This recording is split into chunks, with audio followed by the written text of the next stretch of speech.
Monsieur le président, monsieur le ministre, madame la présidente, mes chers collègues, la proposition de loi que nous examinons aujourd'hui est utile et nécessaire.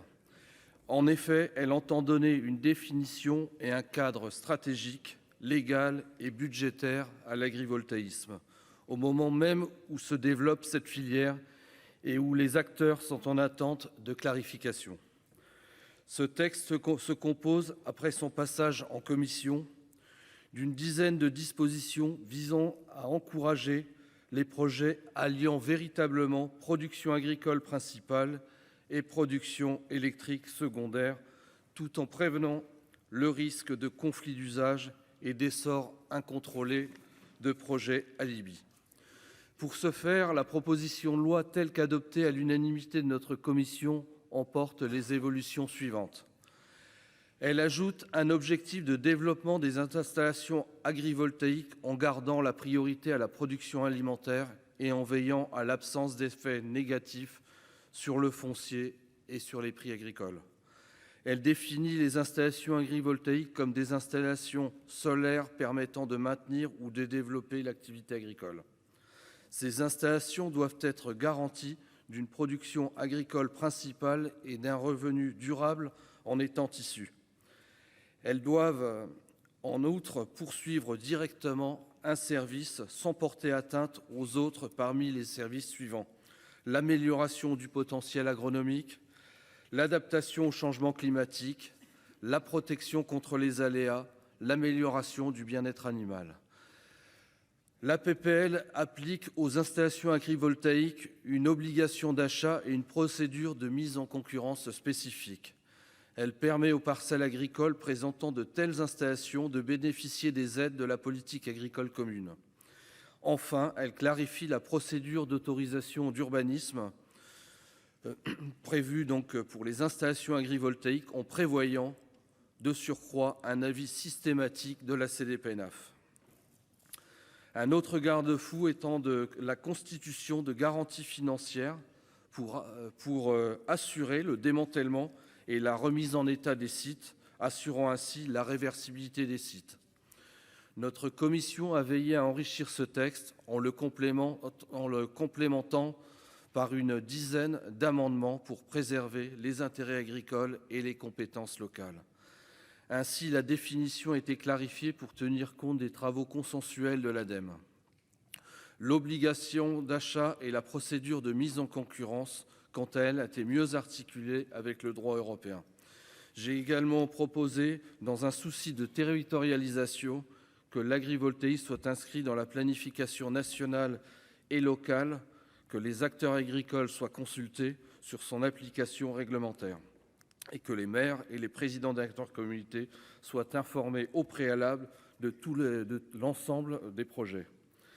Ces enrichissements qui nous permettent aujourd'hui de disposer d'un texte équilibré et cohérent n'ont été possibles que grâce au travail effectué en bonne intelligence avec notre collègue Jean-Pierre Decool, auteur de cette proposition de loi que je félicite vivement. Je tiens également à saluer le travail de mise à l'agenda de l'agrivoltaïsme effectué par le président Jean-François Langeot et notre collègue Jean-Pierre Moga, auteur d'une proposition de résolution sur ce sujet, adoptée ici même le 4 février dernier. Le texte que je vous présente a su se nourrir de ces apports. Il a su également se nourrir des apports issus de la large concertation que j'ai conduite en auditionnant une cinquantaine de personnes, agriculteurs, énergéticiens, élus locaux, services de l'État. Nous avons également entendu l'ADEME et l'AFNOR dans les travaux de définition et de certification font autorité. Ainsi consolidée, cette proposition de loi constitue à mon sens un jalon essentiel du développement de l'agrivoltaïsme en France. Cette filière peut être porteuse d'externalités positives pour nos agriculteurs, en leur offrant un complément de revenus et une protection contre certains aléas, notamment climatiques. L'ADEME compte actuellement 167 projets pour 1,3 gigawatts. Le potentiel pourrait être plus élevé dans la mesure où EDF évalue les projets solaires en attente à 6 gigawatts et France Agrivoltaïsme un potentiel maximum à horizon 2050 entre 60 et 80 gigawatts. Dès lors, on comprend bien l'enjeu de légiférer aujourd'hui, d'autant que les installations agrivoltaïques ne sont pas décantées dans l'artificialisation des sols depuis une disposition adoptée par notre commission dans la loi climat résilience en 2021. Ce texte donc entend encadrer pour garantir que l'activité agricole demeure l'activité principale de la parcelle et donc ainsi prévenir les dérives que nous commençons parfois à observer sur nos territoires.